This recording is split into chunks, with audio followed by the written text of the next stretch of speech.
La historia prohibida de la música. La historia oficial dice que la nota musical La, igual a 440 Hz, es simplemente un estándar técnico, un acuerdo internacional adoptado a mediados del siglo XX para unificar orquestas y facilitar la industria musical. Pero, ¿y si detrás de todo esto hubiera algo más? ¿Y si ese cambio de frecuencia no fuera inocente, sino parte de un plan más siniestro?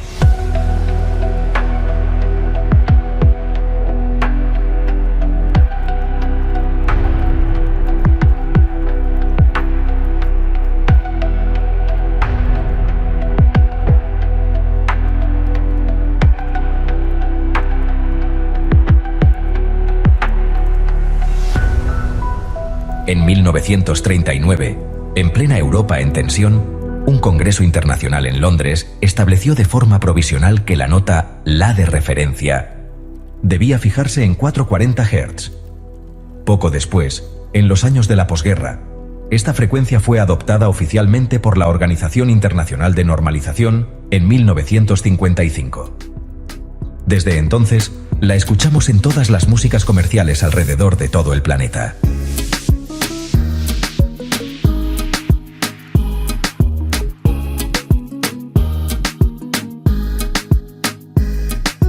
Pero hay un dato que pasas por alto, y es inquietante. Varios historiadores señalan que el impulso para imponer esta frecuencia provino de la propaganda nazi y de organismos vinculados a Joseph Goebbels, ministro de propaganda del Tercer Reich. Se ha sugerido que los nazis experimentaron con la música y el sonido como herramientas de manipulación psicológica, explorando cómo ciertas frecuencias podían alterar emociones, aumentar la agresividad o inducir estados de ansiedad. Aunque los documentos son fragmentarios, el rastro de esta decisión en un periodo tan oscuro deja una sombra de sospecha.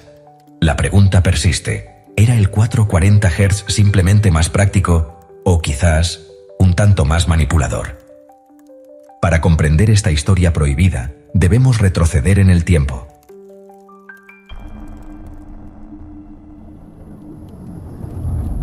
Durante siglos, la música no tenía un estándar fijo.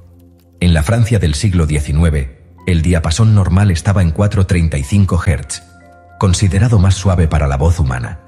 El propio Giuseppe Verdi defendió una nota La a 432 Hz porque lo consideraba más natural y armonioso.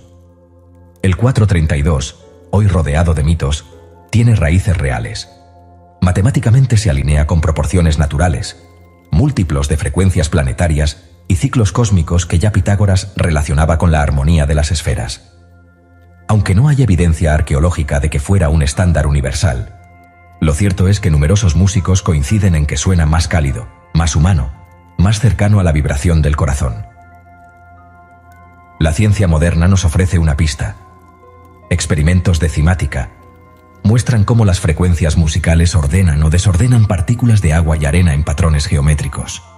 Un pequeño cambio de tono, apenas unos hercios, transforma figuras armoniosas en diseños caóticos. Y si nuestro cuerpo es casi un 70% agua, ¿qué efecto tienen esas frecuencias sobre nosotros? El estudio de patrones generados por el sonido sobre la materia muestran cómo diferentes frecuencias producen figuras geométricas únicas en agua o arena. Cambiar el tono de 432 a 440 altera esas formas. Estudios clínicos recientes, aunque limitados, apuntan que la música en 432 Hz reduce levemente la frecuencia cardíaca, la ansiedad e incluso mejora la calidad del sueño. Mientras tanto, el 440 Hz parece generar mayor tensión interna, como si estuviéramos siempre un poco al límite. ¿Casualidad o diseño? Ahora pensemos, ¿qué significa que la música del mundo entero, la que escuchamos en la radio, en conciertos, en publicidad, esté afinada en una frecuencia adoptada en un contexto bélico y político? La música es más que entretenimiento.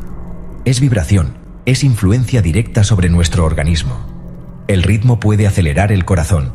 Las frecuencias pueden alterar el ánimo. Los BPM, que son bits por minutos, pueden manipular la atención y la respuesta emocional de un individuo.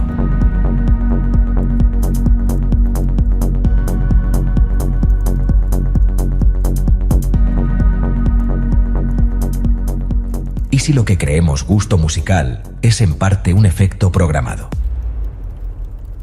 La historia prohibida de la música no trata de conspiraciones vacías, sino de un hecho comprobable.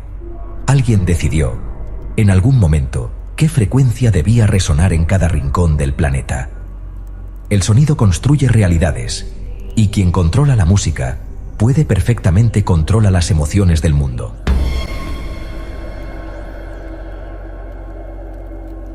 El sonido no es solo arte, es vibración.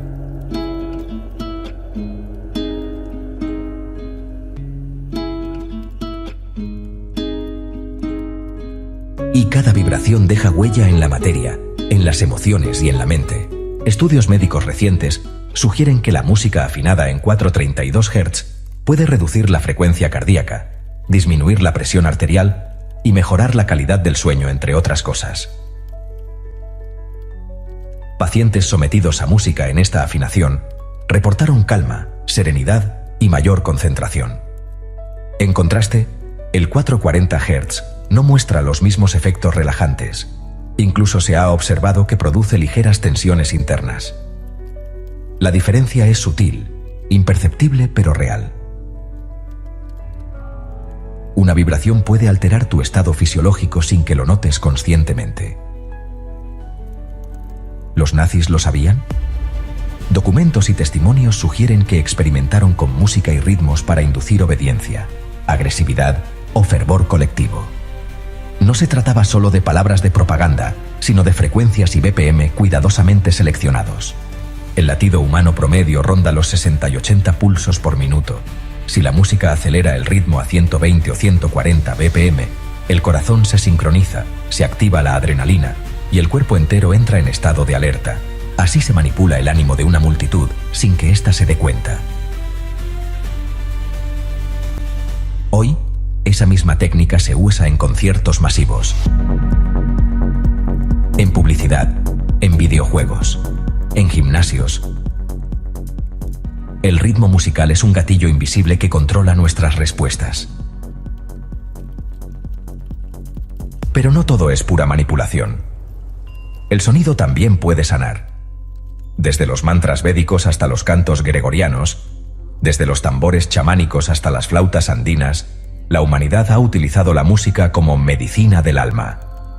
La tradición hermética y la cábala hablaban de la música de las esferas, el universo como un gigantesco instrumento, donde cada planeta y cada ser vibra en armonía.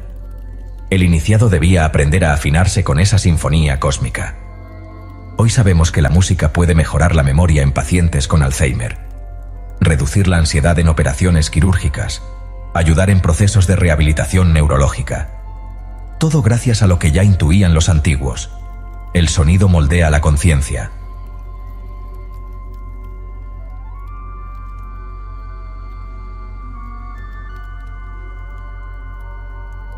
La pregunta es inevitable.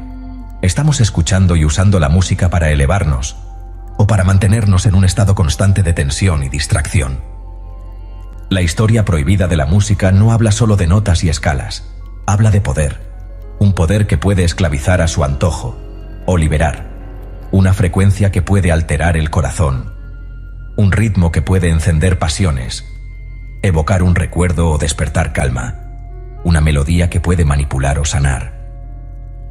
Todo depende de quién afine el instrumento y de qué propósito guíe la vibración. El sonido es arquitectura invisible. Construye templos en el alma o muros en la mente.